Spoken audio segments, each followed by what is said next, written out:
Hi, everybody. Welcome to the Virtue Signal. I'm Bill Whittle here with my good friend Zoe Rachel, and we are going through the basic 7 cardinal virtues, sort of as a foundation for all of the more specific stuff that's going to come later. And Zoe, today's topic is wrath. And don't tell me you don't know anything about wrath, because I've seen you out there. I've seen you doing your video, and the virtue that accompanies that is patience. Yes, and doesn't it take a lot of that, man? Need something to bite down on for sure when I do that. But let me at him, man. Yeah, the big payback. But, buddy, if there was ever a time when patience was in demand, this is it. Because I have to tell you, I'm just being completely honest here. I can't remember being this angry for this long, and I make a living off of being angry.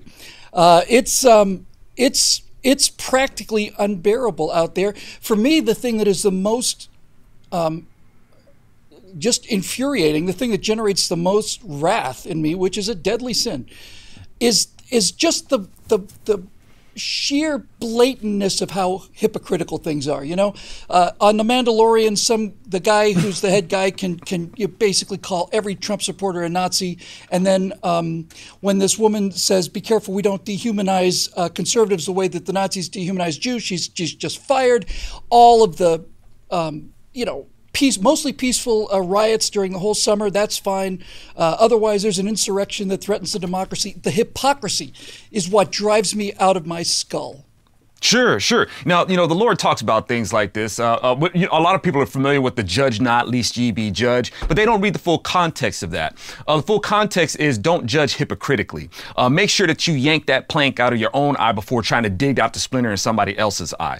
And we have a very sick case of that. And this also comes out in the dynamic of people not knowing good from evil, who call bitter sweet, who call light dark. We are totally living in the days, or these days are being revisited upon us, where people, they really don't know the difference between the two.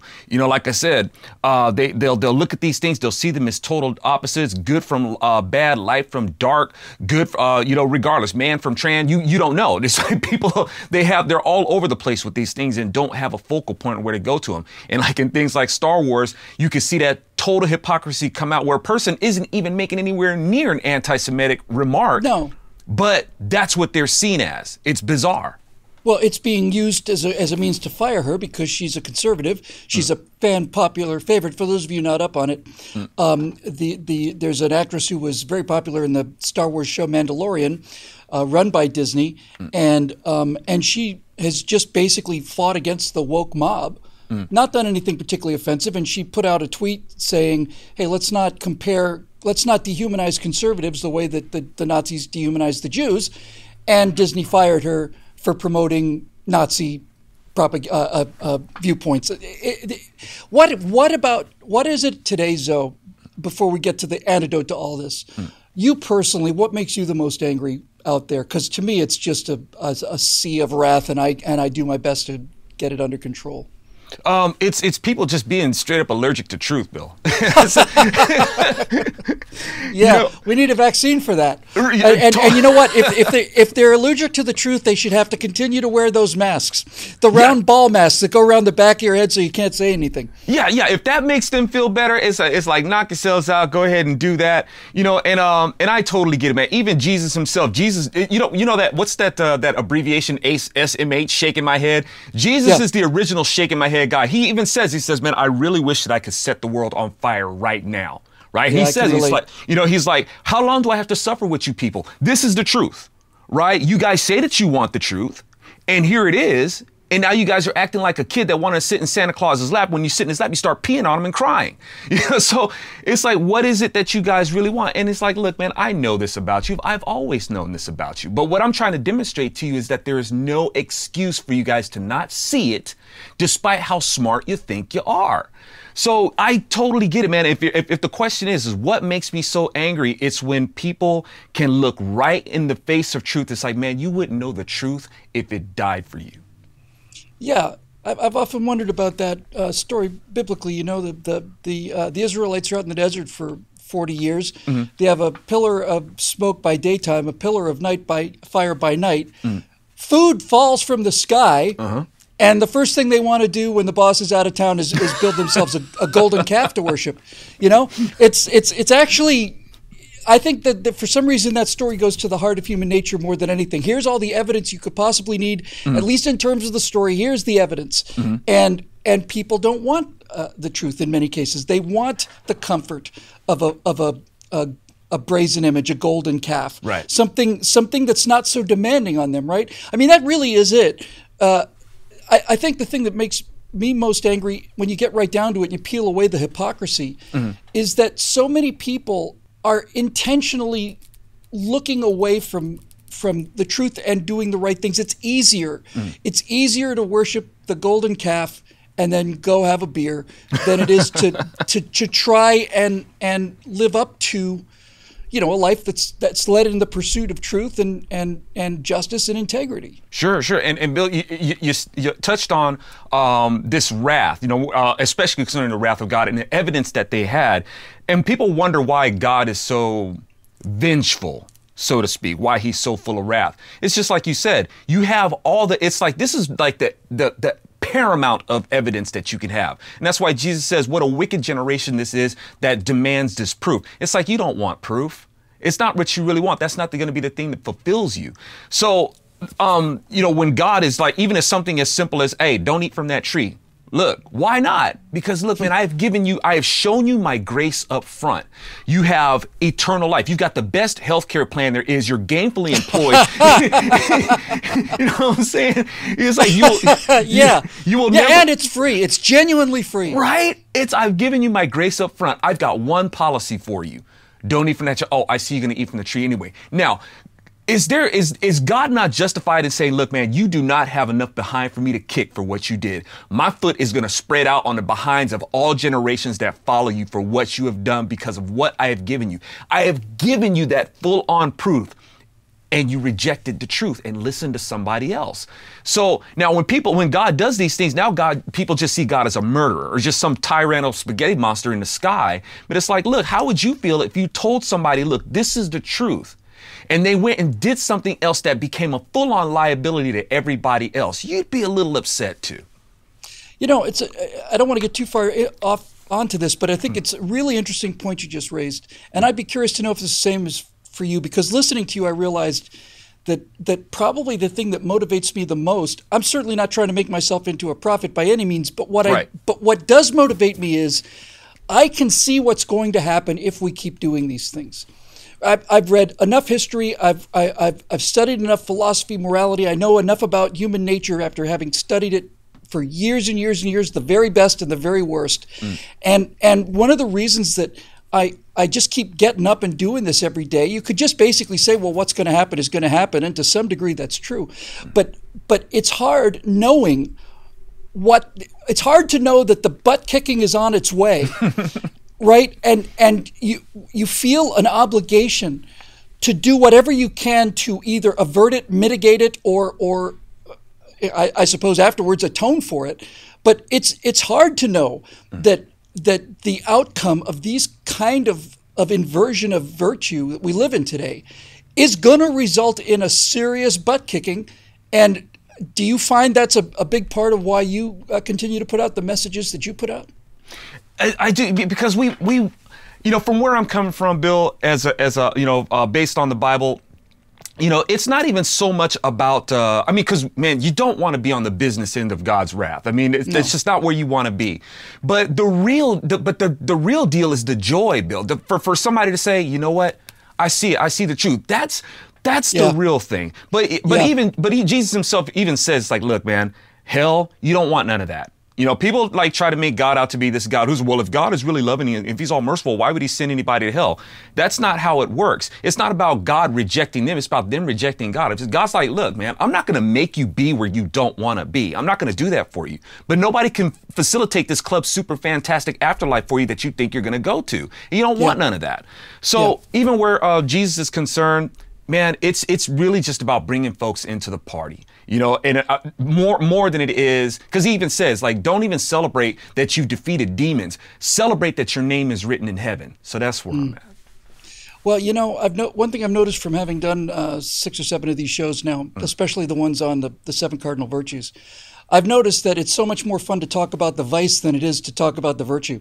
Yes. The vice is just like, the virtue is harder. So while we got a couple minutes left, let's talk about patience, Sure. the antidote to this kind of anger, the cardinal virtue of patience. The idea that that a person who's in balance, a person who is not only seeking the truth and happiness and all the rest of the stuff, but a person who's acquired wisdom develops patience because they understand, and this is a struggle for me, but they understand that the errors, the mistakes, the hypocrisy, the lies, the outright criminal behavior that they see in other people either has existed in them or could have existed in them, and patience is the ability to understand the flawed nature of the human animal and provide a bit of perspective and some forgiveness as well.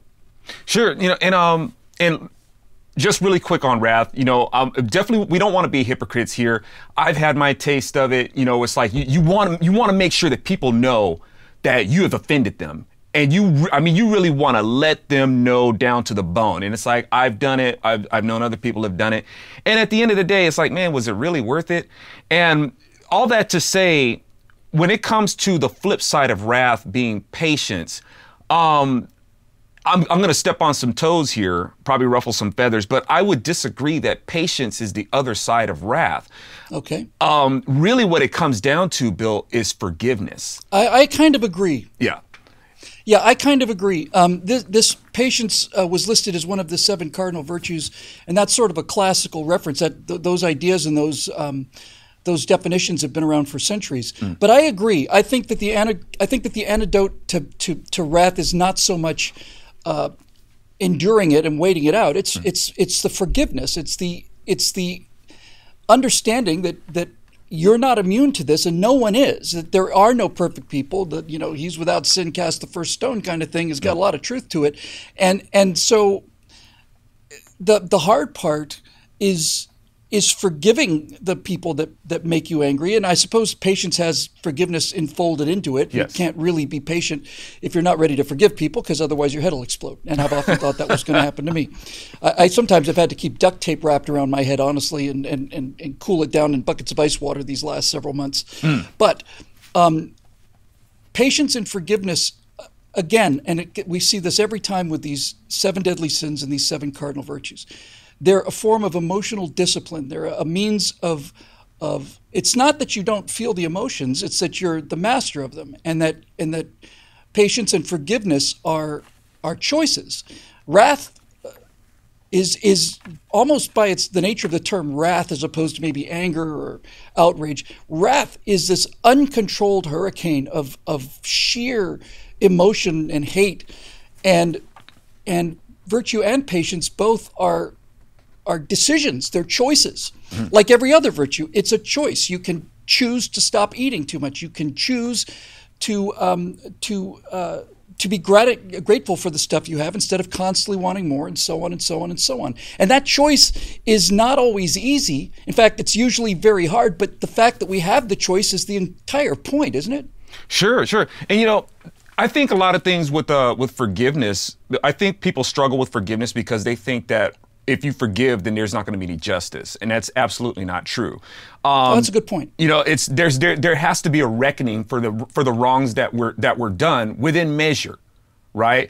So, but like, say for instance, you got these people out there calling themselves social justice warriors, and they've shown their true colors. It's not justice that they want; they want vengeance. Even they're out there talking about it's not Biden that we want vengeance. So I guess they should call themselves social vengeance warriors, because the thing is, Bill, all these issues that these people are doing with it, they try to say is due to racism or feminism, that's a crack on the surface for a bunch of deep-seated pressure that's building up for other emotional problems that they have, and they're taking it out on people in irrational ways. These are the symptoms of wrath. This is the rendering of wrath. That's why the Lord says, "Hey, leave that to me. Have your justice. Use me as your square of justice and how you will dispatch of justice." Yes, of course. But that doesn't mean that you can't forgive. So that's what we're dealing with, Bill, is that there's a great misunderstanding of what forgiveness is. And yes, it does take patience. That's a part of it. That's a byproduct of, if for lack of a better way, of forgiveness. But the flip side of wrath, though, would be more towards forgiveness. And I could say this really quick. Jesus himself, people think that Jesus, which he was, a very nice guy, even when he's on the cross, he's saying, Father, forgive them. They don't know what they're doing. It's like, well, where's the justice, Jesus? Where's the justice? Jesus wasn't just saying that because he's a nice guy. He's saying that because he's constantly letting people know who he's always been. It's like, do you guys remember that law of unintentional sins and those sacrifices that you were supposed to make for the sins that you didn't know that you were committing? I'm invoking that law upon you right now. Do you see who I am? I'm the one who gave that law to Moses. Forgive them. They don't know what they're doing. Let me go ahead and be the atonement for them so God doesn't kill all of you right now. Yeah, I hadn't really thought about it until you mentioned it, which is why I like doing shows with you. Oh, thank you. But when he says, Father, forgive them, they know not what they do, you always tend to think of he's talking about the Romans. Mm-hmm. But he's talking about every single one of us. He's talking about the human creature, right? We make these mistakes and we do not know what we're doing sometimes. And that's why we have these virtues, and that's why a virtuous society can govern itself, and a virtuous society disappears, and you have a society of vice. Then we're going to find out real quick what happens if we allow that to happen, and our goal is to make sure that it doesn't. Right. Zoe, it's always a pleasure talking to you. Always learn so much from you. Thanks very much for being with us here today. It's great to see you again. Likewise. And this show is made possible by the members of BillWhittle.com, the old flames that have been there forever. But this show especially is a small measure of our thanks for the new members that signed up during our membership drive back in January. And for that, we're very, very grateful. We will see you next time with a brand new vice for us to froth about. And then another few minutes of another, kind of a virtue that we all have to probably just sit down and put up with. And you can't have your pudding until you eat your meat, I guess. This is Bill Whittle for Alfonso Rachel. We'll see you next time here on the Virtue Signal.